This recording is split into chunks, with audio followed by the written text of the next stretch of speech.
that you wanna stay. Baby, just don't walk away. I need you now. Fade it out. All the time we spent alone, fighting through the firestorm. Don't let me down.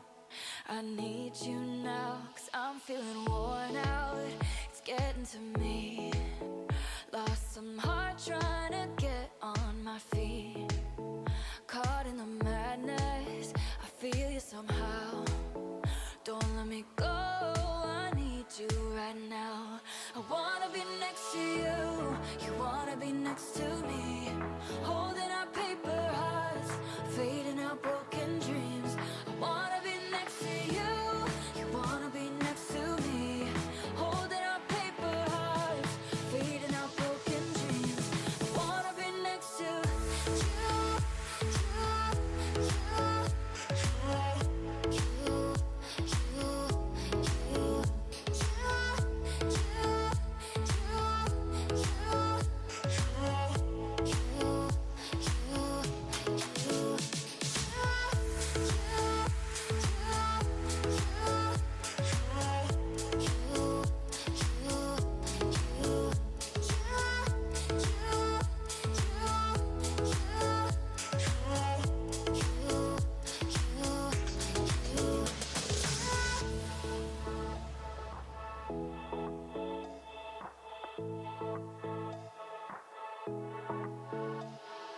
Tell me that you wanna stay. Baby, just don't walk away. I need you now.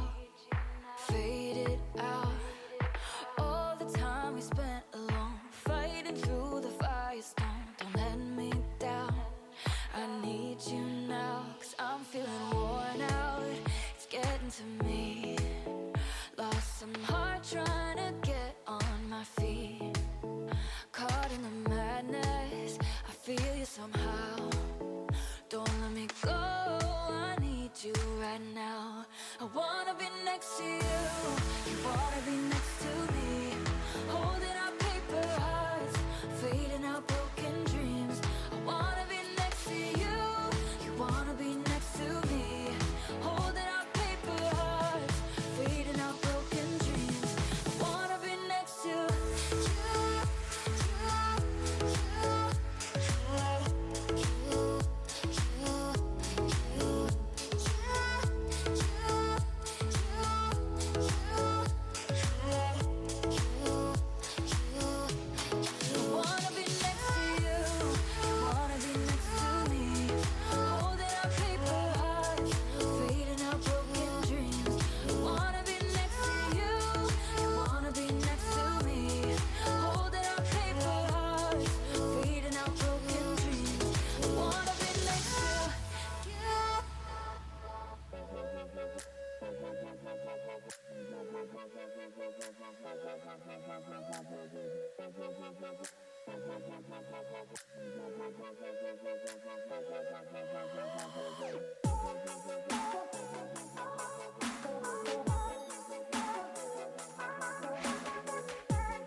Hi, my name is Rishab. I'm in 8th grade at my house. Today I'm going to share something personal. Don't worry, it's not my social security number, so it's not that personal. My full name is Rishab Cyril Kote. I was born in Hyderabad in India. It's the lower part of India.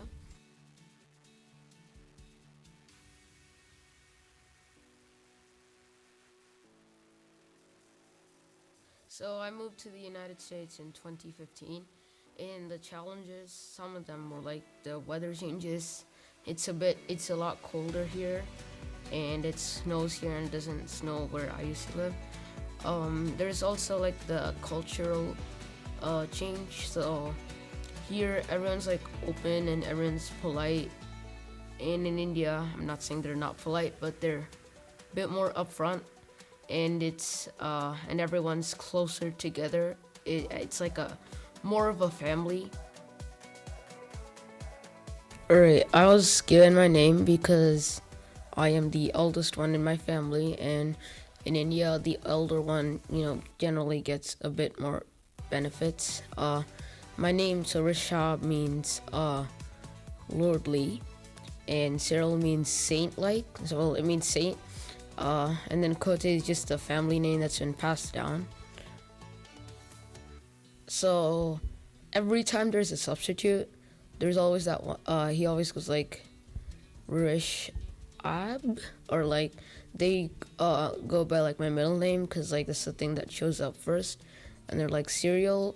That was actually my nickname for 7 months. It was horrible. But yeah, and it makes me feel embarrassed a bit because I can't pronounce my name. I feel like it's important to know a person's name and the story behind it, because like you could know like a celebrity's name. You'd know like, look, that's like Justin Bieber or something like that. You never know why they're given the name or what it means to them. But if you know like the history behind it and the philosophical terms behind it, you'd know like, oh look, this name has certain meaning to them. Like they value it, or they don't value it, or they're proud of it. Kind of like that, and I feel like it communicates to them that you know them like on another level. You know them more like up close, kind of like in India, like everyone knows each other.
Hey, everybody, welcome to Student Ministry tonight.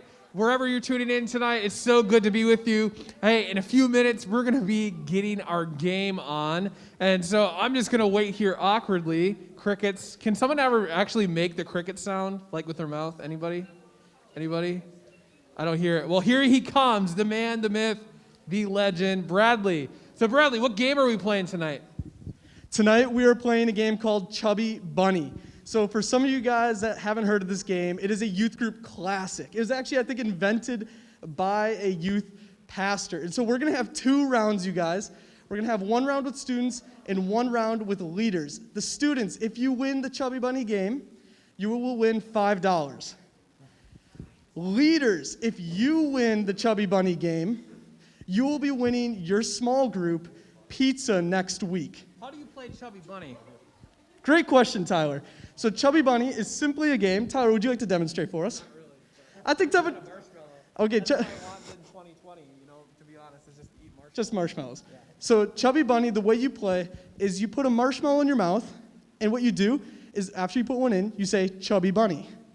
Then you add another marshmallow to your mouth, and you say Chubby Bunny. And you keep doing so until you can no longer say Chubby Bunny. Now the key to this game, though, is you are not allowed to choke. If you choke, you lose. Because if you choke, you die. So don't choke. That is the key to the game, okay? Can I just say? So you guys, can anybody guess how many I've gotten in my mouth? 20. You already knew that. Yes, at one point when I was in middle school, I got 20. Last thing I heard in my youth group in Minnesota, that is still a record. So if somebody can get 20 or more, and I'm not choking, I will personally put in there $5 extra. So, challenge accepted, just don't die. It is not a race. No, it is not a race. It is whoever can get the most. Now, you guys, for time's sake, you're going to be going all at the same time. I'm going to ask that you put on a glove. That way, as you're taking things to your mouth, you're not, digging in and getting your saliva all around and on your hands and all that good jazz. So can I have the 3 students come first? So Seth, you too. Okay, so you guys can stand back here. The garbage cans are here in case you need to spit it out before you choke. Okay, so each one of you guys can grab a glove.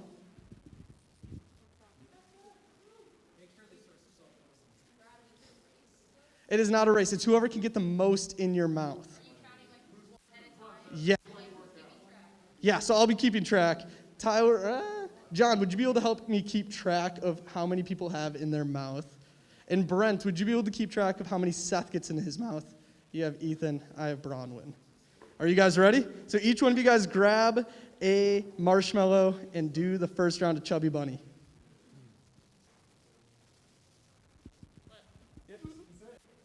Chubby Bunny. Chubby Bunny. Chubby Bunny. Okay, round 2. Let's get 2 in there.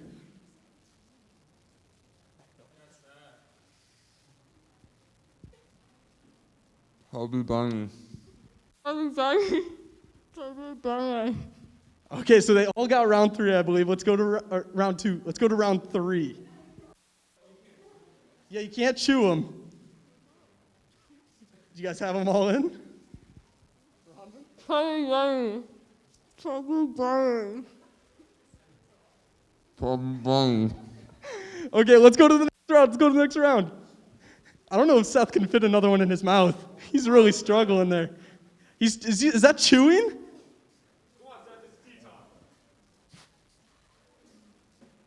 Chubby Bunny. I can understand it. Chubby Bunny. Can we understand that one? Or do we need to hear it again? Chubby Bunny. I think we could get it. Nah, that's a disqualification. He's out. Ethan is out. Yeah, you can spit it out. You don't have to eat that stuff. Okay, let's go to the next round. You ready, Bronwyn? I think I can understand it. Chubby Bunny. I can understand that too. I can understand it. Let's go to the next round. I think Bronwyn might throw it up.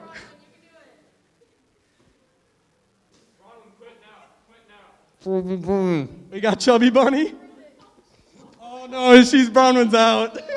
Ooh, Seth, you are the winner of $5. Congratulations. You can chew it, you can spit it, you can whatever it. Seth, I think you got 6? 5, 6? Somewhere around there. He's 6. He got 6.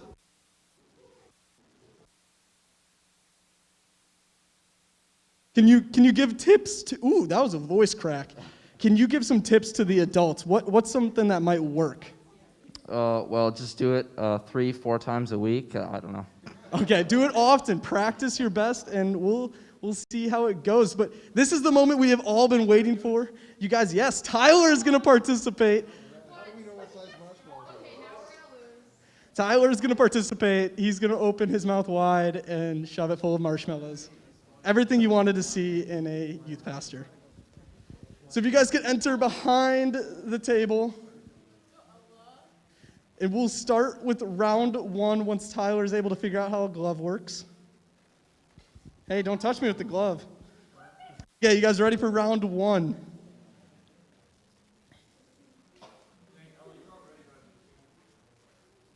You guys can pull your masks down if you need to.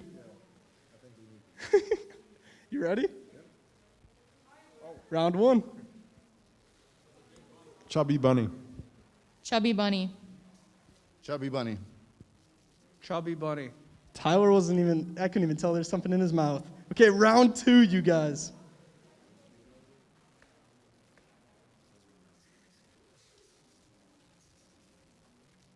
Tyler's cheating, I think. He's crushing it down before he puts it in his mouth. Chubby bunny. Chubby bunny. Chubby bunny. Chubby bunny. Okay, let's go to round three. New rule, though, no breaking it down. New rule.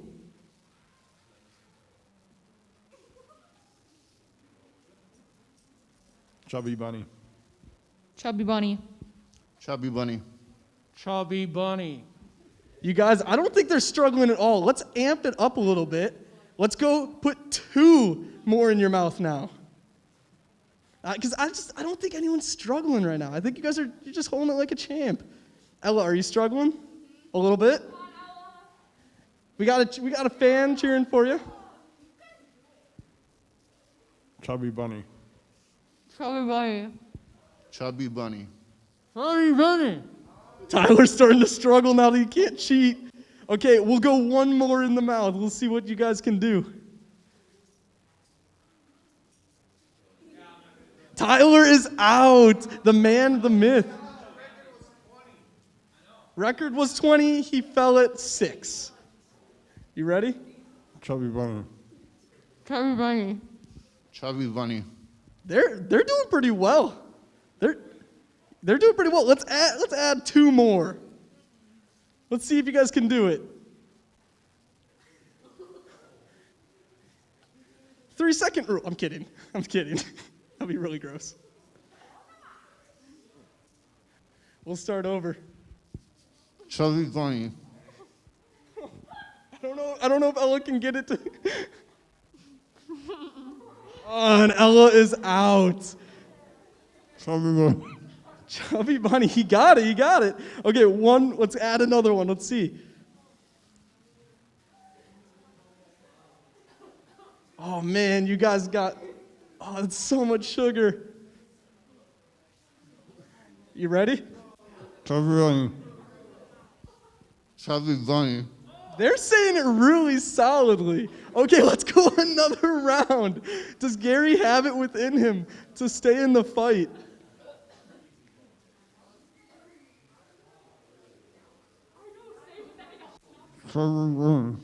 Oh, wait, we got to hear that again.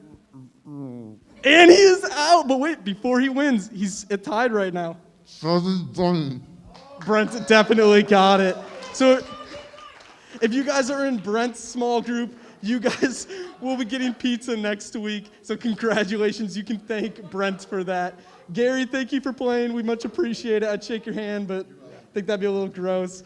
Hey, guys, as we transition into our next phase, let's see what we have going on next.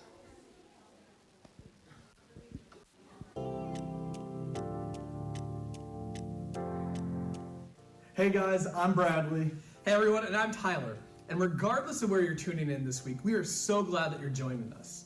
We have a ton going on in our student ministry, so here's what you need to know. Hey guys, I have the fun opportunity to be able to tell you guys about rules and the rules that we have.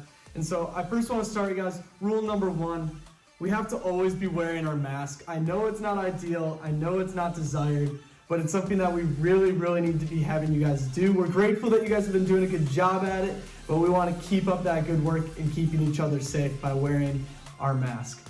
Rule number 2 is you need to stay in your assigned areas. I know the hallways can be fun, but sometimes, you guys, we really just need to be staying into the rooms. This helps us limit your contact points that you have with each other, and so please stay in your assigned rooms. And rule number 3, you guys, is just to be respectful. Be respectful to each other, be respectful to your leaders, be respectful to yourself, be respectful to who's speaking. And you guys, we're going to be implementing a new way of enforcing these rules called look, move, and remove. You guys, look is going to be that scary dad look that you get from either a leader or another adult saying, hey, knock it off. It will be followed with a, this is your first look. This is your first warning, you guys, when it comes to that. Then it moves on to move. This can be where you actually physically get relocated in the room. If that means you're being distracting, or maybe it means we're taking away your phone. You guys, this is a physical action, and you'll be followed with, this is your second warning. And we hope we never have to get to that third warning where you're asked to be removed. This is where you guys, we'd have to ask you guys to not be coming to student ministry night and be removed from it until you can have a conversation with us as a staff, with your parents about these rules and following these rules. You guys, this is a serious topic, but also no, you're here to have fun, we're here to have fun, we're here to grow, and so we just need you guys to follow the rules in order that we can have that environment.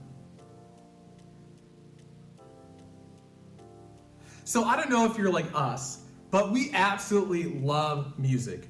And so one of the things that we're going to be introducing this month is we're going to be sharing with you guys from here on out every month a new playlist that you guys can listen on Spotify. So for the month of November, we have created a playlist with a bunch of chill music with great Christian messages that we really hope that you guys can enjoy. In order to listen to this playlist, just click on the link below or find the link on our social media pages. Hey you guys, I'm so excited to be able to announce that this November 20th, Friday, November 20th from 7:30 to 9:30, we will be having a bowling night, you guys. This is where we're going to be going to Prairie Lanes and just having a night of bowling. Now you guys, it's important to understand that you must register to go to this event and we must have a mask on. Space is limited, so please sign up sooner rather than later.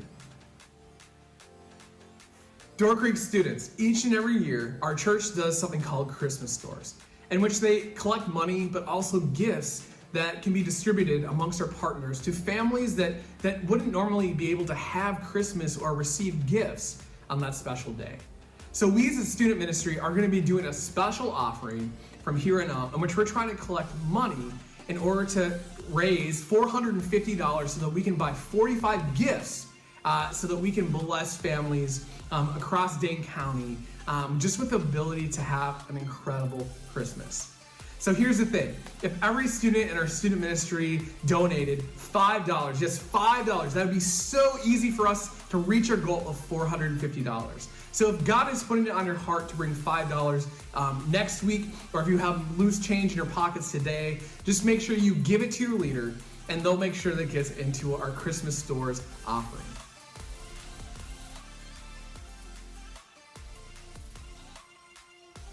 Hey guys, as we turn a corner into worship, no matter where you're watching from, let's prepare our hearts and minds on the God that doesn't just know us by name, but he knows what matters to us.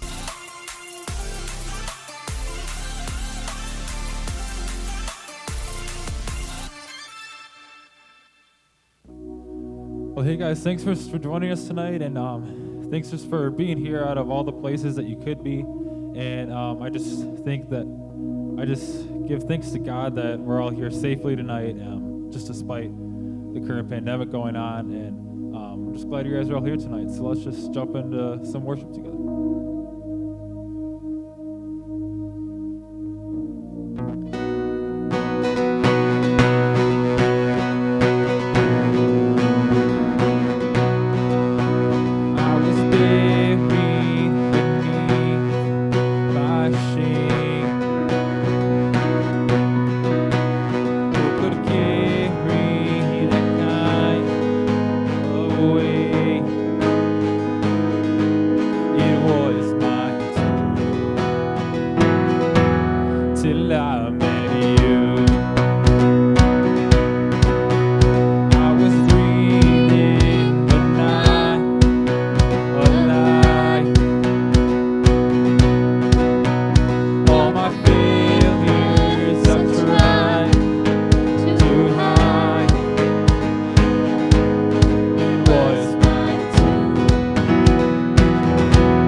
Out of the dark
I was an orphan, now you call me a citizen of heaven. When I was broken, you were my healing. Now your love is the air that I'm breathing. I have a future, my eyes are open, 'cause when you called my name, I ran out of that grave, out of the darkness, into your glorious day. You called my name, and I ran out of that grave,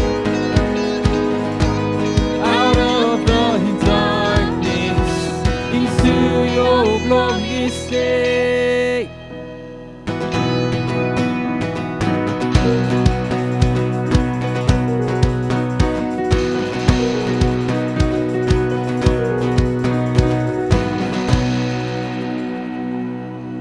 Well, amen. Thank you, guys.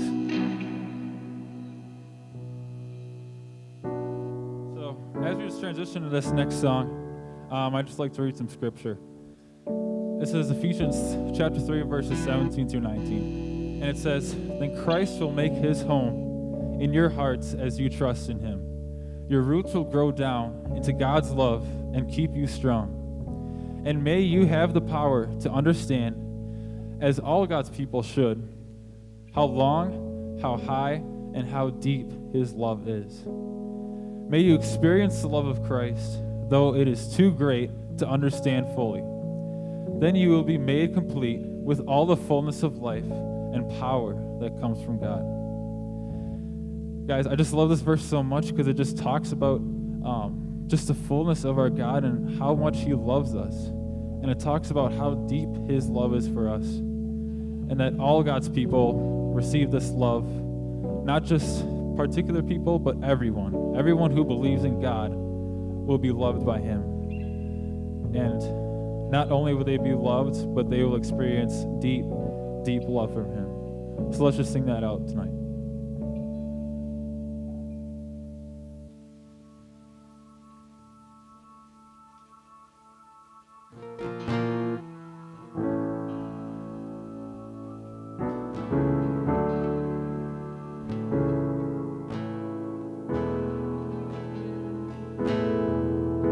How deep the Father's love for us, how vast beyond all measure,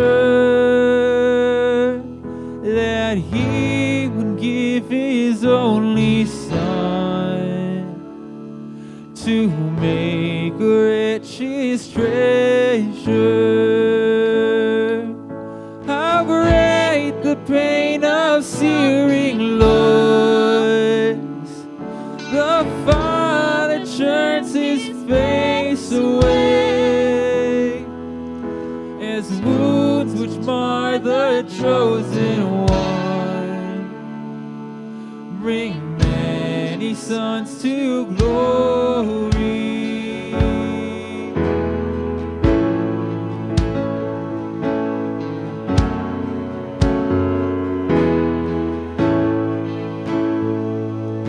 Behold the man upon a cross, my sin upon his shoulders. Ashamed, I hear my mocking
riches, no power, no wisdom, but I will boast in Jesus Christ, His death and resurrection.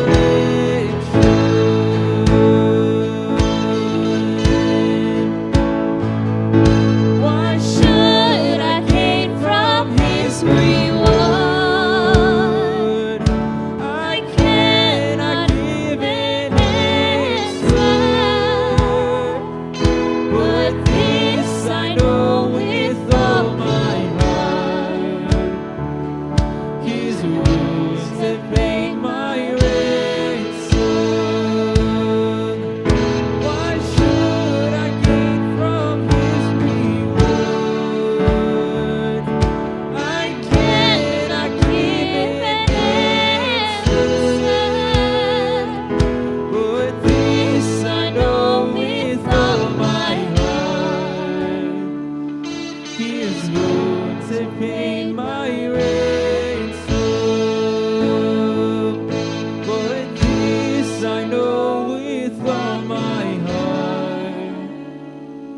His wounds have paid my ransom.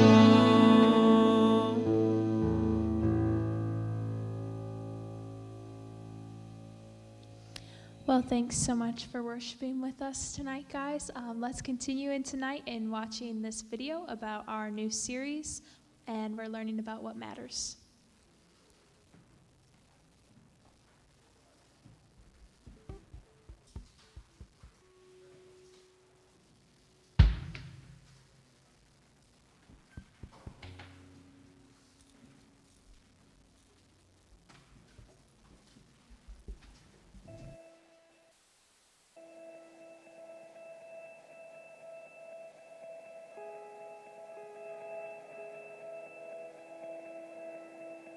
Hi guys, my name's Kira Elofson and I'm a senior. I go to Monona Grove. If you knew me, you would know that poetry matters to me.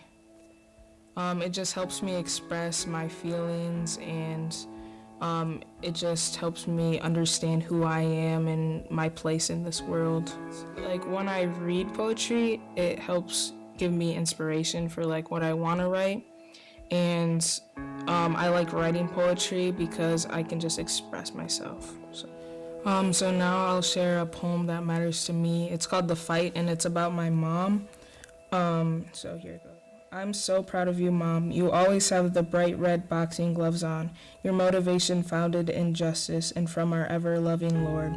You step into the ring, eyes filled with the fire of determination. Hair tied up and already dripping with sweat because you've been fighting this fight your whole life. Against the devil who brings these types of divisions into our world. A double jab at discrimination, it falls back a few steps. A left hook at inequality, it tries to fight back. A backhand uppercut at racism, it is on the floor of the ring. And across to the devil's body, and we have a winner. It all pains you so much. You go to bed knowing the next morning you will be the same because you'll keep fighting for as long as you live. I wrote that probably like a few months ago, just because she's consistently always like trying to like fight these injustices, even like within her school, which because she's a special ed teacher, she like there's things that aren't equal between some of these kids that she's a teacher for, and needs to be more equal for the other kids, and she's like consistently fighting. And so I just wrote that because like I love her so much, and I'm so proud of her for all the things she's taught me, and she's a role model, so I want to be like her one day. So poetry matters to me because I really can just kind of like writing in a diary. It just helps me get my ideas out and helps me kind of formulate my ideas into like a concrete like way, and like that's just how I like to express myself. Just kind of like it's different for everyone. Like some people they're artists, and some people are athletes, and some are musicians, and I feel like my way of expressing myself is through poetry. I got into poetry when I was much younger. I've always loved to write, and I would write when I was younger in my diary, and then I've kind of found out about other poets, and I just started writing and like experimenting with different types of poems, and that's kind of when I realized that I really love poetry. Knowing what matters to other people is very important, because if you don't know what matters to them, you don't really fully know them, and I think that's important to understand who they are and to love them as they are. So if you know that I like poetry and you've read some of my poems, I really can see that you care about me if you want to get to know me and see what matters to me.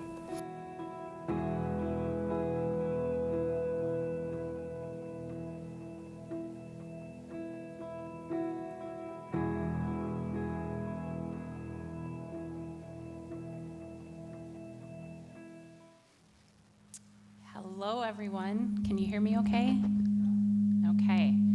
That was a beautiful glimpse into Kiara's heart, and I just love it. And as a mom, to hear her words of love for her mom, it just warms my heart. So I am so happy to be here. For those of you who don't know me, my name is Cheryl McNamee, and I am on staff here at the church. Usually you'll see me around the weekend services or the Thursday night services that we had. I'm up in the atrium. And tonight we're in It's Personal. And for me, I'm a people person. I love relationships.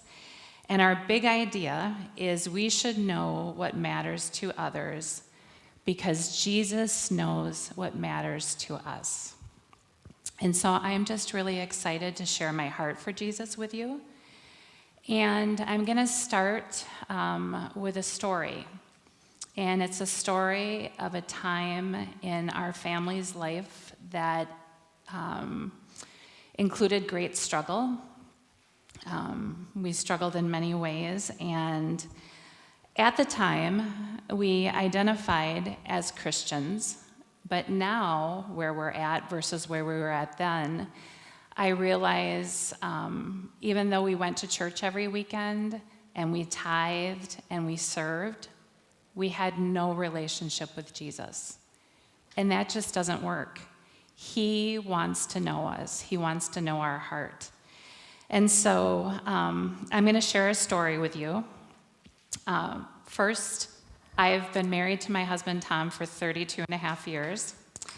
And we have two amazing sons. Our oldest son lives in Chicago, and his name is Nolan. And he is going to be 28 this month, which I can't believe I have a 28-year-old, but I do. And soon he'll be living in Tennessee, so I'll have a nice warm place to go to during the winter months. And then we have our second son is a junior at UW La Crosse, and he just turned 21. So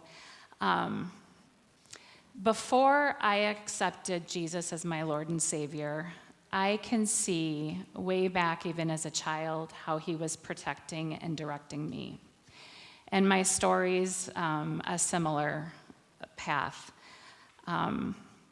So wherever you are in your walk, maybe you're here because your parents make you come here. Maybe you're here because Jesus really is your Savior and is in your heart. But wherever you're at, he pursues you. He loves you perfectly, and he pursues you endlessly. He cares about you. And I'm going to share a story now. And although it's filled with pain, it also demonstrates his sovereignty, his faithfulness, and his deep, deep love for us. So when our oldest son, Nolan, was 16, He was upstairs in our home, in our study, and he said, "Mom, I need you to come up here. I need to talk to you about something." So I went upstairs and I said, "What do you need to talk about?" And he's like, "I think you better sit down." So I knew it was serious. And so I sat down, and Nolan proceeded to tell me that he was gay. And I had no idea.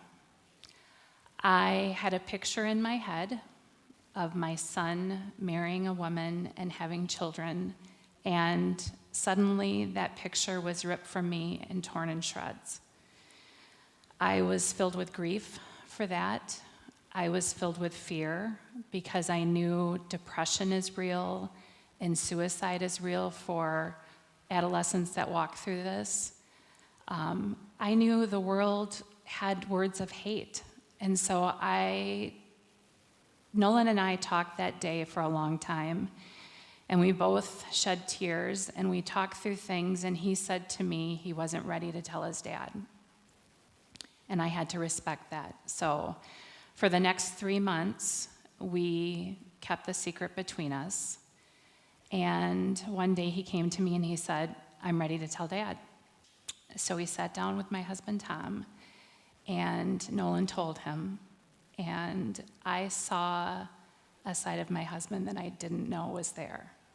He looked at Nolan and said, "We're going to take you somewhere and get you fixed." He said, "I will not allow you to be gay." And then he worried what people would think of him as the father of a gay son. And I looked at my husband, the man I loved, and I didn't know who he was. I didn't understand. I feared for our son, and I felt like Tom just centered everything on himself. But what I realized is that's what we were both doing. We didn't know Jesus, and we were self-focused. And it was a really hard time. We struggled for a long time. I was ready to walk out on our marriage. I was going to take my boys with me, and thankfully, our story has a happy ending. And our story led us to Jesus and a relationship with him. And ironically enough, it would be our son Nolan that led us to Jesus. And he did it through Door Creek Church student ministry. So shortly after coming out, he left the Catholic Church, and he started looking for a church where he could know more of a relationship. And a friend invited him to student ministry here. And so he started coming, I started coming with him. And eventually, Nolan accepted Jesus as his Lord and Savior. And then I accepted Jesus as my Lord and Savior. And our son, Blake, came next. And finally, my husband, Tom. And it was only the love of Jesus that we finally knew that walked us through this really hard time. His love repaired Tom and Nolan's relationship. It healed our marriage, and it healed our family. And so I know his love, and I want everybody to know his love. So when we accept Jesus into our hearts and experience his love, we're able to love others. And we love them without judgment. He fills us with his love, and that spills out from us onto others. And because he cares what matters to us, we care what matters to others. When you accept Jesus into your heart, he begins to transform you.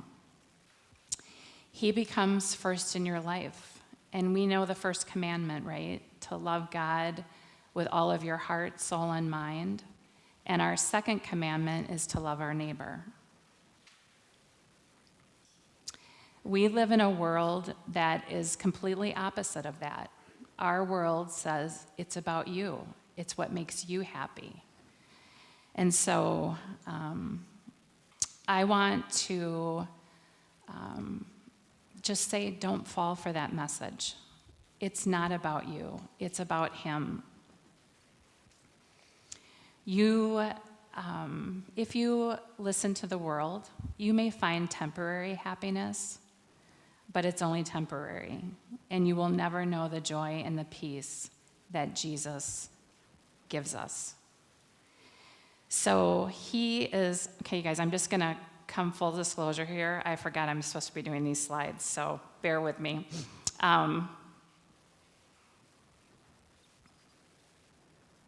Okay, so Jesus is personal, right? He cares about you, and he wants a relationship with you. He wants to really know who you are. He wants you to open up and give him everything. The good, the bad, it doesn't matter. He loves you. So you guys, Jesus not only gets us, but he loves us right where we're at. There's nothing that we can do or not do that will change his love for us. We aren't capable of that kind of love, so sometimes it's really hard for us to believe that's the kind of love he has for us, but it is. We all want to have someone in our lives that really gets us and understands us, right? And this brings us to a guy named Zacchaeus. So let me get to where I'm supposed to be in the slides.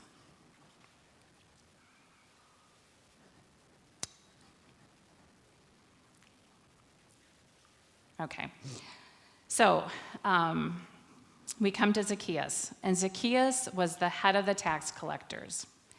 And back in the day, tax collectors were hated. They were the outcast. Nobody liked them, nobody wanted to be around them. And Zacchaeus was the head of this group, so he collected money from the Jewish people and gave it to the Roman government. So he really had no place. He worked for the Roman government, but he was Jewish, so he didn't belong with the Romans. And he took money and left the Jewish people poor, so he didn't fit in with them. So he was kind of all alone. And really what he wanted is he wanted to fit in. He wanted to have somebody that really got him. So then he hears this guy, Jesus, is coming to town, and he wants to see him, just like everybody in town wanted to see him. So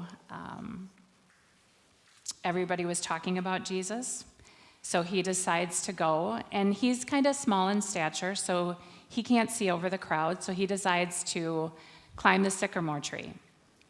And he climbs up in the tree to get a good view of Jesus, but I think he also climbed up in the tree because he wanted to see Jesus, but he didn't want Jesus to see him, because he knew Jesus was for the mistreated and the poor. And Zacchaeus was actually the person that was causing that. So he climbs up in the tree, and he sees Jesus. And Jesus walks by, and he stops at the tree, and he says, Zacchaeus, come down. I want to come to your house. And back then, when you went to someone's house, that was a sign of friendship. And I am really botching these slides. I'm sorry, you guys. So it was a sign of friendship. So are you starting to see how Jesus cared about Zacchaeus? He was this outcast that nobody wanted to be around, but Jesus chose him in front of the crowd, saying, I want to come to your house. I want to be your friend. So Zacchaeus gladly accepts Jesus coming to his home. And can you imagine how he felt? Here's this guy that nobody likes, and he's feeling alone, and he just really wants to belong. And Jesus, who everybody wants to know, wants to be his friend. So in that, he is transformed by Jesus' love. He goes from a greedy tax collector to a generous follower of Christ. And even though it didn't look like it from the outside, Zacchaeus cared. And I am going to find the slide.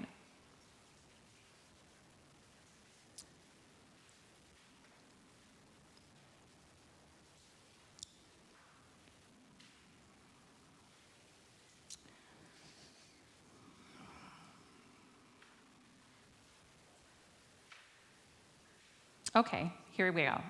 So, even though it didn't look like it, he cared about belonging. He cared about being accepted, being seen, and being known. People didn't expect a friendship between Jesus and the outcast in their community. I mean, he was Jesus, right? Why would he want to be friends with a loser? But Jesus didn't buy the label that people put on Zacchaeus. He knew there was more to him. Jesus knew Zacchaeus was a person who wanted to belong, and that's exactly what Jesus showed him. I hope this story encourages you. We can all feel alone at times, and people are going to disappoint us. You know, we all fall short. And what I want to tell you today is Jesus will never disappoint. He loves us perfectly, right where we're at. And that love never stops. So,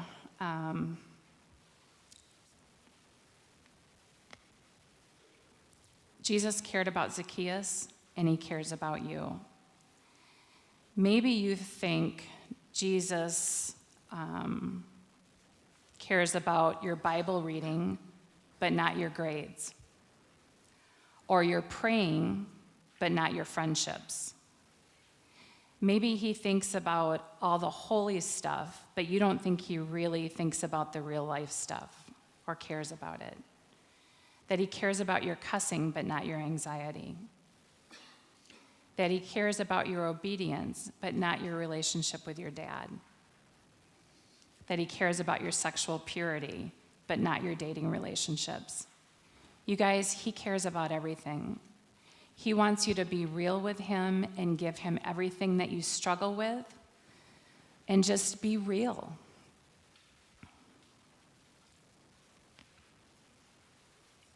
So it's personal to Jesus. So start there. It's a relationship. Talk to him.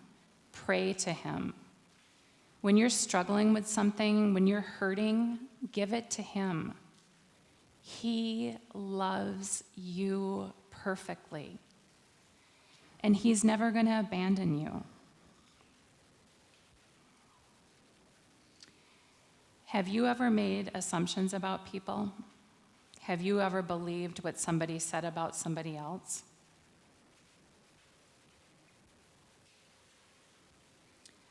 Like people made assumptions of Zacchaeus, right? I want to encourage you to think about who that person is in your life and make an effort to sit down and talk with them, ask them questions, really listen, find out who they are. Be their Jesus in their life. In Philippians chapter 2, verses 3 and 4, we read, "Rather, in humility, value others above yourselves, not looking to your own interests, but each of you to the interest of others." When we accept Jesus into our hearts, we are filled with humility because of what he did for us, the sacrifice, the ultimate sacrifice that he made. When we have a posture that we're the biggest sinner we know, then we don't look at somebody else with judgment. We just love them. We don't compare their sin with our sin and think we're better because their sin is worse than ours. We just love them.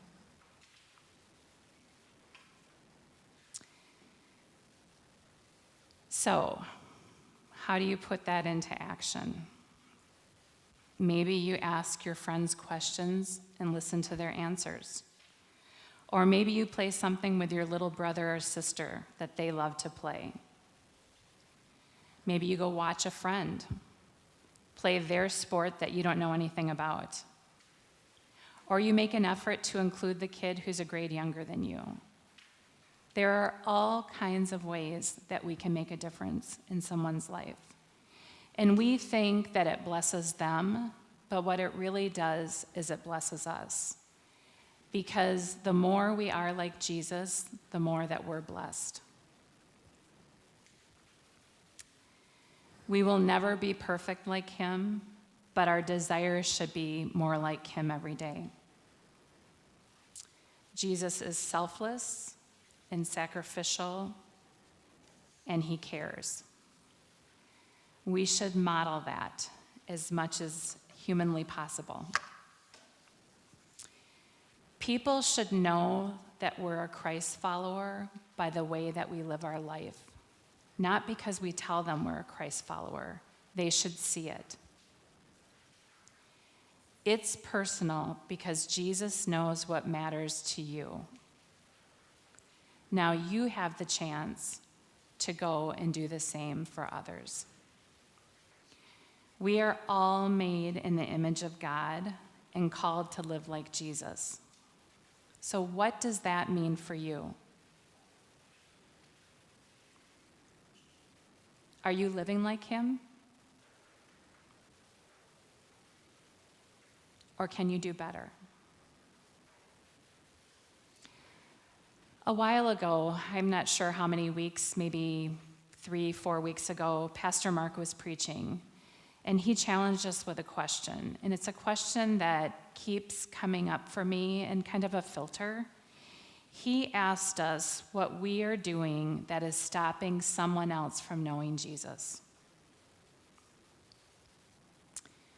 When we make a choice in our life that does not glorify God, we are stopping someone from knowing Jesus.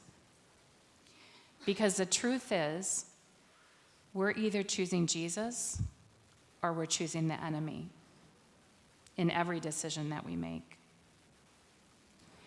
At some point in the future, all of you are going to graduate high school, and you're going to go on to the next chapter in your life. And maybe it's full-time work, or joining the military, or doing mission work, or attending a college.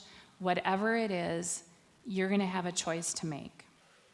Maybe now you're already making the choice for yourself to follow Jesus, but that's going to be a pivotal time in your life. And I'm going to tell you, for somebody who walked without him for a long time, it is a struggle without him. And it is a joy to now be his. So whatever path you're on, I hope you choose him. And know that the world is going to constantly tell you it's about you, but it's not about you. It's about bringing glory to him. Don't fall for what makes you happy or what you want. So who are you choosing? I have been on this earth for many years, and I know the unwavering love of Christ. Choosing him will take work. It won't be the popular decision. It'll be hard, but it is so worth it.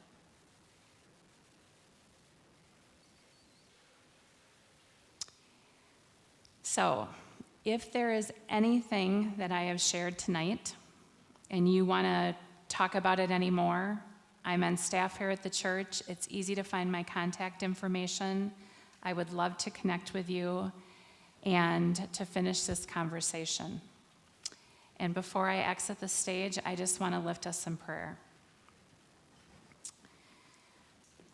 So, Father, I am so grateful. I am grateful for the students and the leaders here tonight and those that couldn't make it. And Father, I just praise you. I praise you for the work that you're doing in each one and the work that you're doing through this ministry. I ask for protection around the people here and the people that were unable to make it tonight, Lord. This is a really hard time. We are isolated, and we're seeing the divisiveness in our country, and a lot of us are really hurting, Lord. And I just pray that everybody can just open their hearts to you and trust you, Lord. Have that relationship. And I just thank you. I thank you for loving us no matter where we're at. I thank you for pursuing us endlessly. And I thank you for being yours. And Father, I give you all of this in the precious name of your Son, Jesus. Amen. Thank you, guys. Man, let's hear for Cheryl, you guys. Thank you so much, Cheryl, for sharing your heart with us. Wow, there were so many things that she said in that message, and I was like, wow, God just did some work on me hearing that. I loved how Cheryl said that we should see ourselves as the biggest sinner in the room, because if we do that, we'll never have the ability to look down on somebody else like they are. That's so true. And one of the things I've just been thinking a lot about, I saw one of my friends kind of say this, but he said if everybody cared for the people around them as much as they did about their political candidate that they voted for, our world would be such a better place. And I just want to encourage you guys, voting isn't in your world right now as teenagers for many of you, but this world is desperate for hope. This world is desperate for a light. And there's so many people around you guys, and maybe even people in this room or in our student ministry tonight that feel like no one really cares about them. And so can I just challenge you guys with something? People don't care how much you know unless they first know how much you care. And so I just want to encourage you guys with this group. We want you guys to come as friends, but to leave as family. Treat each other like family. And I just want to encourage you guys to really get to know the person that you're sitting next to, the people in your group. Life is hard, and you can make a huge difference. Something that my youth pastor used to say to me, I know it sounds like a big deal, and it is a lot of pressure, but Jesus gives this to us. But my youth pastor used to say to us, you might be the only Bible someone may ever read, and you might be the only Jesus someone will ever see. So just by our experiences, if we say that we're Christians, and we don't treat people like they matter or personally, they may never want to have anything to ever want to do with God. So I just encourage you guys just to be personal with each other and bring hope to the world. Before we go into the discussion group, you guys, I have a couple quick announcements. The first announcement is Bradley talked about it in a few weeks. On November 20th, we're going to have a bowling night. We're going to go to Prairie Lanes. The cost is $10 from 7:30 to 9:30. I just want to encourage you guys, if you're looking for something fun to do to get out of the house, we're trying to provide fun but yet safe ways for you guys to do that. So join us. You guys can sign up online. The link should be in our Instagram bios for both middle school and high school. Space is limited. Not necessarily that's our call. That's the call of the bowling alley. We just want to be good guests when we come. So make sure you guys come. We'll make sure that you guys get the link. We hope that you guys can make it. The last announcement is this. This is our last week of handing out to you guys, if you haven't filled it out yet, an anonymous survey. And so one of the things we've been doing these last few weeks is just asking you guys, if you're wanting to fill out a survey that just gives us feedback about the struggles that you're facing as it relates to life, faith, and your relationships, and that of your friends too. And basically, we just want to know what you guys are struggling with so that we can be a place for all of you guys, regardless of where you're at in a relationship with Jesus and regardless of what you're going through. We just want to do a better job of providing you guys with care and hope and just a place that you want to be at. So if you feel led to do that, talk to your leader, and they can give you a physical copy, or tonight after student ministry, if you're a middle school student, you can go to our middle school page. If you're a high school, you can go to our high school Instagram page, and there'll be a link in the bio for you guys to fill out that anonymous form online. And if you fill it out physically, your chances to win a $25 gift card for our attending spree in a couple weeks will be tripled. We'll have put your name in a couple more times. Just tell your leader, hey, here's my form. They'll see it. They won't look at it, but your name will be in the drawing. And if you do it online as well, you guys will provide you a phone number that you can text. I would suggest to do that maybe the next day or whenever. I'm not going to really look when you guys text me in relation to the form. I won't even look at the form. But I will put your name in 3 more times as well to win the $25 gift card. Cool, you guys. Thank you so much for being here this week. There's a lot of places you could be. Thank you guys for just being yourselves and being personal. Have a great week and enjoy your discussion group.